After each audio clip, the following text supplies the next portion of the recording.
Okay, welcome back. So it's done its job now. It's created a group, and as you can see, it's layered each of these video tracks on top of each other. Now, I like doing it this way because one, it shows you guys how it does all this, okay? But two, it also is more accurate, I find, than the other way.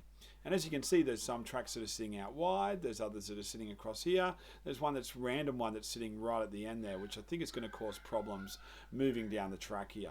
As you can see, we've also got a whole stack of audio tracks all floating in there. We're going to explore those soon, okay? We're going to go through all of that stuff shortly.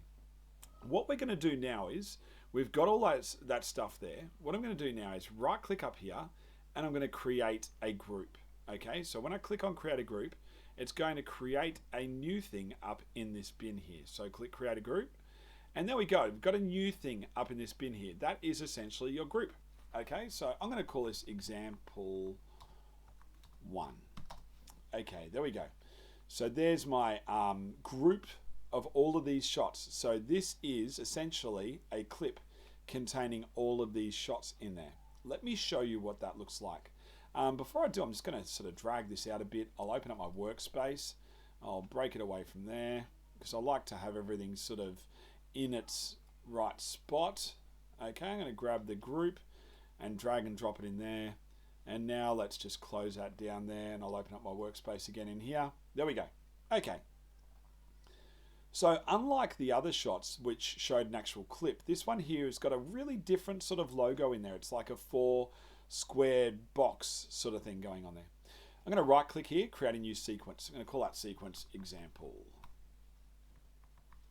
1 as well. Okay. And with this group that I created, so that is this thing here, when it opens up, there we go. That is this thing here that I created just before. That is this here, it's a group. I'm going to open up my new sequence space, grab my group, drag and drop it into the timeline, and voila, it's one singular track. See that? It's just one long singular track, okay? And it looks, as to an untrained eye, it'd look like just one shot in that track, okay? But it's not really. It's a group of shots. It's all those shots that we saw before laid on top of each other.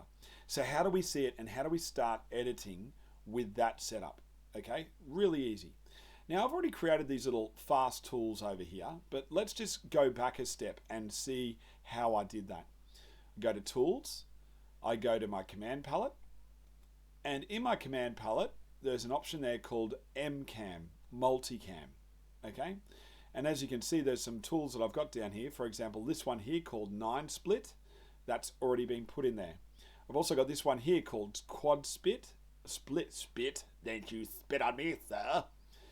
And then we've got also swap, camera bank, and previous in group, next in group. And they're already been put in there.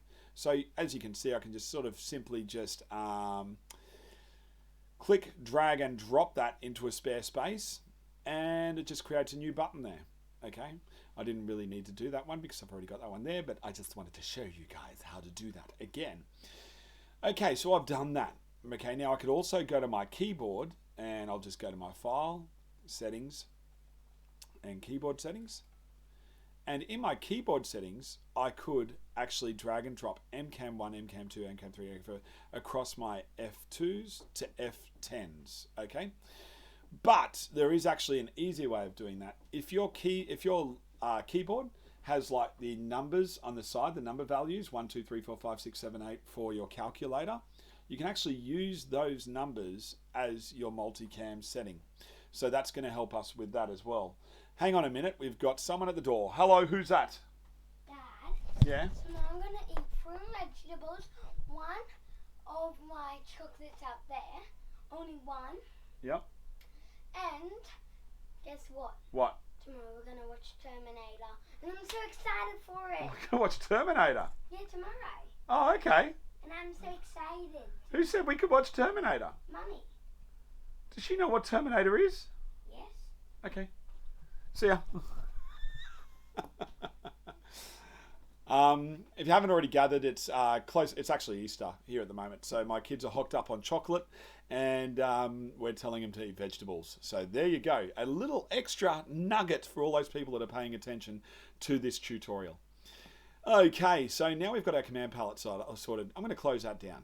Okay, I've got my key numbers 1, 2, 3, 4, 5, 6, 7, 8, and I've also got my fast tools over the side here. Let's check out multicam setup. Let's look at 9 split. And there it is, 9 split.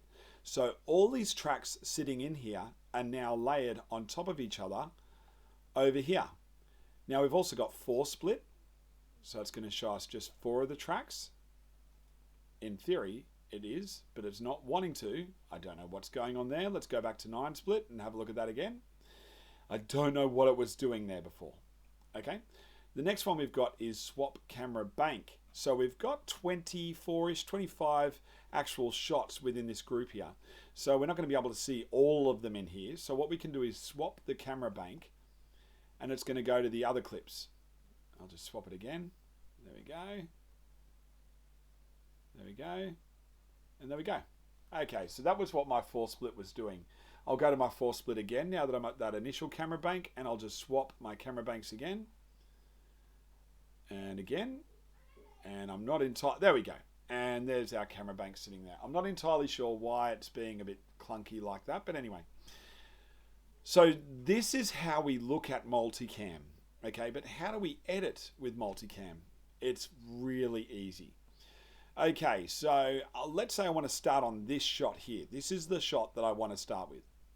So all I do is simply click on that shot there. Now when I do, there's a green bar that runs underneath that shot.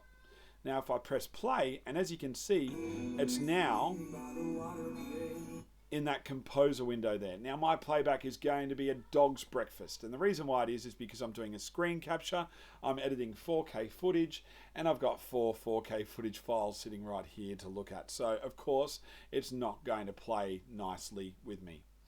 But let's just say I get to this point here, and I now want to change my shot to the water shot. But let's say I want to look at another water shot. So I'm just going to go to my swap banks, and that's the water shot I want to work with. So I'm going to click on this shot now. And now that shot is highlighted. There's a cut in my timeline. So if you look down here, there's a cut in the timeline showing me that shot there to this shot here. And then we might go to another shot. Let's say we go to this shot here. And now it's put another cut in the timeline. And now it's going from this shot. We'll wait for it to update. To this shot. To this shot. Okay, so there we go. That is how we use multicam. Now, in addition to that, I can also do things like this. I can use my keyboard and go, I want to go to multicam shot 1. There we go. It's now gone to multicam shot 1. I want to go to multicam shot 5. And now it's going to go to multicam shot 5. And so on and so on. So you can see if I wasn't doing screen capture, and if I was not rendering something in the background here, then this would actually be playing back, and you could see just how efficient this process of editing with multicam could actually be, just using your keypads and using the grouping system that we've got going here. Okay, now let's just go back and have a look at something. Let's say, and this will happen, I guarantee you this will happen, there'll be a clip in there that just is out of sync with everyone else. It sort of did the waveform analysis and all that sort of stuff, and it tried to match itself up with the other waveforms, but it just didn't work. Okay, what we do there is we can go up to this group again, right click, and I can go to where is it? Where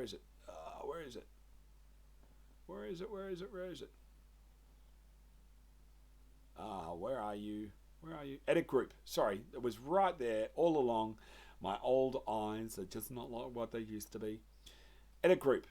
When I do, it opens up that uncollapsed sort of workspace again. And that's going to allow me to sort of say, okay, I'm going to shift this track forward a bit because it's out of sync. Or I'm going to play it back. I'm going to find where that sync issue is.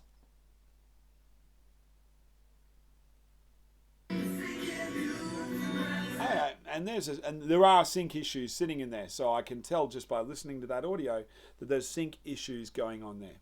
When I find where that sync issue is, I would put my playhead where that point is. I would expand my timeline, so I'm really focusing in on that. As you can see, I'm not really seeing anything other than grey space there. But if I scroll down below, I now have my waveforms. And the waveform that I'm working with will be highlighted because I've got this tab selected, linking both my video and my audio together. So I know that if I move this waveform here, it's also going to move the waveform, move the video up above it as well. So that is how we can adjust it. Let's say we just want to move this up a little bit like that, and I want to look at this waveform here, and I want to try and match, let's say I want to match this point here with the end of that point there. So I'm just going to get my playhead to that point there, and I'm just going to grab it and drag it across to that point, and there it is. Okay, so now I've reset my my group. I've moved that vision up, and now it's going to work a lot better and a lot more smoothly. Okay, once I've done that, I can double click on my sequence again, and when I do, it comes up with this tab here, update example 1 or create a new group before unloading. Update. We can do new, and then you can create a new sequence based off that. Now that could be if you're uncertain if your sequence, your syncing is actually working or not. So you can do that option there.